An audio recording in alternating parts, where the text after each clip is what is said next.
झारखंड को अलग राज्य का दर्जा यहाँ के आदिवासी मूलवासी के रहन सहन और वेशभूषा की वजह से मिला था। आदिवासियों के लिए तरह तरह के अलग कानून हैं, जिससे वह सुरक्षित रहते। आदिवासियों के पास CNT SPT पेशा एक्ट समेत कई ऐसे अधिकार है जिससे उन्हें कोई दबा न सके और उनकी जमीन पर कब्जा न कर सके। लेकिन आदिवासियों की जमीन पर झारखंड के अधिकारी और माफियाओं की नजर पड़ गई है। उनकी जमीन को बलपूर्वक कब्जा करने का काम जारी है। जब इसकी शिकायत किसी से करते हैं तो उल्टा उन्हें ही फटकार लगाई जाती है। लेकिन अब आदिवासियों की जमीन को बचाने के लिए झारखंड बचाओ मोर्चा ने कमर कस लिया है। लूटी हुई जमीन को वापस कराने का काम खूंटी के कर्रा से शुरू किया है। झारखंड बचाओ मोर्चा का नेतृत्व झामुमो विधायक लोबिन हेम्ब्रम कर रहे हैं। लोबिन ने बताया कि झारखंड में अब किसी की जमीन बलपूर्वक कब्जा नहीं की जा सकती और कब्जा की हुई जमीन को वह वापस कराएंगे, चाहे इसके लिए उन्हें कोई कुर्बानी ही क्यों न देनी पड़ जाए।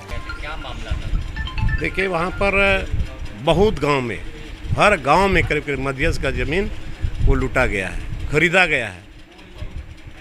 ये बहुत गलत हुआ है और उसी के विरोध में पूरे उस इलाके के लोग जमा हुए थे और उन लोगों ने मन ठान लिया है कि इस ज़मीन को जोतना है। पूरा जोताबाद कर दिया, 60 एकड़ ज़मीन जोत दिया। और वहाँ पर पता चला है कि शायद कोई DC भी उस ज़मीन मध्यस्थ वाला ज़मीन खरीदा है, तो वो पेपर वो लोग ला रहा है, कल लाएगा। तो इस तरह से यहाँ CNT एक्ट की ज़मीन पर इस तरह से अब मैंने सरना की ज़मीन, मसना की ज़मीन, हड़गड़ी ज़मीन, भुयहरी ज़मीन, ये सब मध्यस्थ ज़मीन, तो ये सब ज़मीन पर कैसे ही लोग ले लेता है। यही तो आश्चर्य की बात है कि भाई झारखंड में ज़मीन का लूट हो रहा है, लेकिन फिर भी सरकार चुप बैठी हुई है। जब से आपकी सरकार आई है तब से ज़्यादा जमीन के मामले सबसे ज़्यादा रांची इलाके में और जगह भी हुआ है, अभी भी चल रहा है, जारी है। बाहर के लोग आ रहे हैं, इसीलिए साहब पहले बोले कि यार दरवाज़ा तो बंद करो, माननीय मुख्यमंत्री जी को कहा गया था।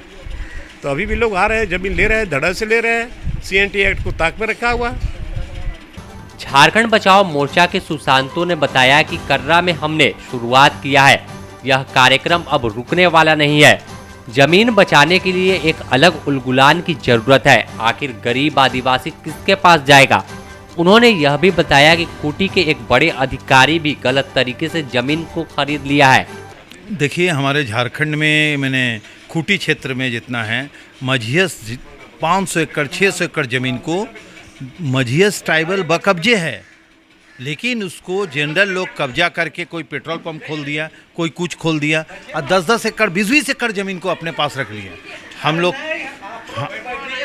हम लोग सारे ज़मीन को अपने पास लेके जिनका खतियान है, जिनका वो ज़मीन है, उनको आपस किए। 2 दिन आगे भी हम लोग करीब 16 एकड़ ज़मीन को आपस लिए हैं। आज भी हम लोग 9 एकड़ 40 डिसमिल में थे, लेकिन वहाँ नोटिस भेज देने के कारण 22 के बाद उसको जोत के जिनकी ज़मीन है उनको वापस कराएंगे। एक तरह से नई मुहिम है कि आदिवासियों की लूटी जमीन को वापस एकदम 40 साल 50 साल से ज़मीन लूटी हुई है, उस ज़मीन को हम लोग वापस करा रहे हैं। झारखंड बचाओ मोर्चा के नेतृत्व में विधायक जी हमारे साथ है। कुछ भी मामला, कोई कोर्ट जाने की ज़रूरत नहीं है।